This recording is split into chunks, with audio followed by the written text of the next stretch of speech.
এই ভিডিওতে আমি কথা বলবো খুবই কমন একটা সমস্যা নিয়ে। কমন সমস্যাটা হলো যে স্মৃতিশক্তি কমে যাওয়া, মনে না থাকা, ভুলে যাওয়া। এখানে আসলে পরীক্ষিত কিছু ওষুধের ব্যাপারে কথা বলবো। ভিডিও শেষ পর্যন্ত দেখলে অনেক কিছু জানতে পারবেন। বেসিক্যালি আসলে কিছু সমস্যা যেগুলো আসলে দেখা যায় যে ছোট পোলাপান পড়ালেখা খুব খারাপ, মনে থাকে না পড়াশোনার, মানে এখন কি পড়ে মুখস্থ হয়ই না, মুখস্থ হতেই চায় না, এরকম একটা বিষয়, এবং মনে থাকে না টোটালি, পড়াশোনার প্রতি অমনোযোগী।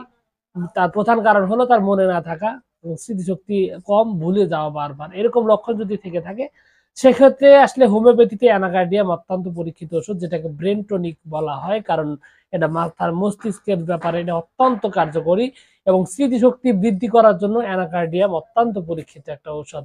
তবে বেসিক্যালি যারা মাঝারি বয়সে রয়েছেন, দেখা যায় যে এমন একটা অবস্থা যে দোকানে কিছু কিনতে গেছেন কিন্তু তার মনে নাই, আবার অন্য একটা কিনে ফেলেন। বেসিক্যালি বেশিরভাগ মানুষেরই দেখা যায় এই সমস্যাটা থেকে থাকে। তো এরকম যে আসলে ঠিকঠাক মতো মনে রাখতে পারে না, একটা কাজ করতে যায় আর একটা কাজ করে, কাজে লিখতে যায় ভুল করে, দেখা গেল যে একটা জিনিস লেখার কথা লিখতেছে অন্যটা, এরকম কিছু আনমনা কিছু সমস্যা থাকে। সেক্ষেত্রে ল্যাকক্যান নামক একটা হোমিওপ্যাথিক ওষুধ রয়েছে। এই ল্যাকক্যান অত্যন্ত পরীক্ষিত এবং কার্যকরী একটা ওষুধ এই সমস্যার সমাধান করার জন্য। ল্যাকক্যান খুবই ভালোভাবে কাজ করে। তবে বয়স্ক মানুষ যারা মূলত রয়েছেন, যাদের বয়স্ক মানুষ, তাদের এত খারাপ অবস্থাতে খালি ভুলে যায়, মনেই থাকে না, কিচ্ছু মনে রাখতে পারে না। অথচ বয়স্ক মানুষ মোটা থলথলে, স্বাস্থ্য রয়েছে ভালোই, এরকম লক্ষণ যদি থাকে তাহলে আসলে ক্যালকেরিয়া কার্ভ বলতে পারেন যে একটা পরীক্ষিত ওষুধ, খুবই সুন্দরভাবে কাজ করে। তবে এখানে আরো একটা ব্যাপার রয়েছে যে আসলে স্মৃতিশক্তি ভুলে যাওয়ার প্রবণতা এত বেশি যে নিজের বন্ধু বান্ধবদের নামও ঠিক মতন বলতে পারে না, এবং কার নাম কি, কেডা কিরকম, এটা বারবার ভুলে যায়। স্মৃতিশক্তির অবস্থা খুবই ভয়াবহ।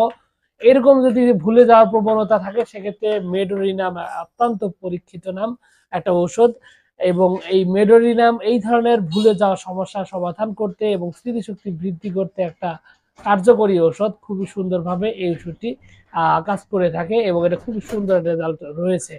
তবে এই স্মৃতিশক্তি বৃদ্ধি করার জন্য আরো বেশ কিছু ওষুধের মধ্যে অন্যতম একটা হলো ক্যালিফস। এই ক্যালিফস মূলত বায়োকেমিতে ইউজ করা হয়। তো এটার পিছনে প্রধান কারণ হলো যে দেখা যায় যে অনেকে স্বাস্থ্যগত দিক থেকে ভীষণ দুর্বল, স্নায়ুবিক ভাবেও দুর্বল, শরীরে পুষ্টিহীনতা রয়েছে, এরকম লক্ষণ যদি থেকে থাকে তাহলে কিন্তু আসলে খুব ভালোভাবে ক্যালিফস ব্যবহৃত হয় এই সমস্যাটা সমাধান করার জন্য। খুব সুন্দরভাবে এই ওষুধগুলো কাজ করে। এখানে আপনাকে একটা বিষয় মাথায় রাখতে হবে, স্মৃতিশক্তি কমে যাওয়ার পিছনে বেসিক কিছু কারণ থাকে।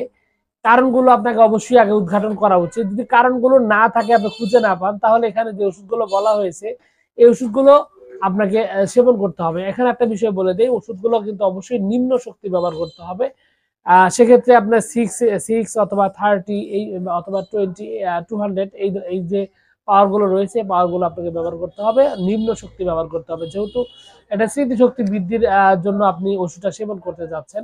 এবং এখানে এই ওষুধগুলো আসলে খুবই ইজি ভাবে আপনি যে কোনো হোমিওপ্যাথি ওষুধ দোকানে খোঁজ করলেই পেয়ে যাবেন। ওষুধগুলোর দামও অনেক কম, আর ওষুধগুলোর কার্যকারিতা অনেক ভালো। এবং সেই সাথে এখানে আরেকটা বিষয় হলো যে স্মৃতিশক্তি কিন্তু রাতারাতি পরিবর্তন হবে না।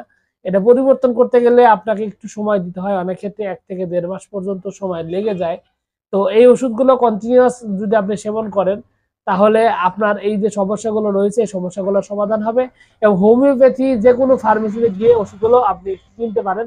আর এই ওষুধগুলো কিন্তু আসলে বাস্তবতা হলো যার কোনো পার্শ্ব প্রতিক্রিয়া নেই, কারণ এগুলো সম্পূর্ণই নিরাপদ হোমিওপ্যাথি ওষুধ। আর এগুলো আসলে আহ আপনি যদি নির্দিষ্ট মাত্রায় ঠিকঠাক মতো সেবন করেন তাহলে অবশ্যই এখানে কোনো ধরনের কোনো ক্ষতি আপনি পাবেন না, এই ব্যাপারে আপনি নিশ্চিত থাকতে পারেন। তো সবকিছু মিলে এইটুকু ছিল আজকের ভিডিও। আশা করছি পুরো তথ্য আপনার কাছে অনেক অনেক বেশি ভালো লেগেছে। আর যদি লেগে থাকে অবশ্যই ভিডিওতে একটি লাইক দিন। আর যদি চ্যানেলে প্রথমবার এসে থাকেন অবশ্যই চ্যানেলটি সাবস্ক্রাইব করবেন। কোনো প্রশ্ন, কোনো মতামত, কোনো অভিযোগ যদি থাকে তাহলে অবশ্যই ভিডিওর কমেন্টস বক্সে জানাতে পারেন।